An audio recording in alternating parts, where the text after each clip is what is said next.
Developing news out of Boston, where the state Senate has passed the HERO Act, the spending initiative which made its way through the State House in May and will provide policy initiatives, tax credits, and status changes or statute changes set to help servicemen and women here in the Bay State. Western Mass News reporter Glenn Kittle joins us live in studio with more details. Glenn, what else does the HERO Act provide for veterans? Yeah, Chris, Abby, the vote was unanimously in favor. This bill includes increased access for veterans to receive behavioral health treatment, creates a pilot program to support same-sex women veterans who have been denied VA benefits, and modernizes statutory language for inclusivity.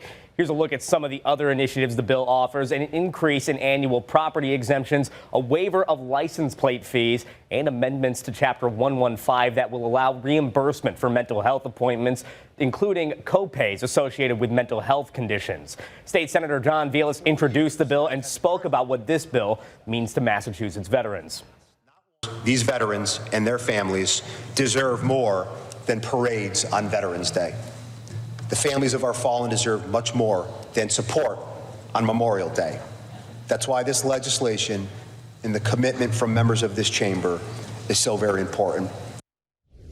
The HERO Act was originally proposed by Governor Maura Healey last year. Now a conference committee will work to combine the House and Senate bills into a final version that would go back to the House and Senate for final passage before the end of session next month. Reporting live in the studio, Glenn Kittle for Western Mass News.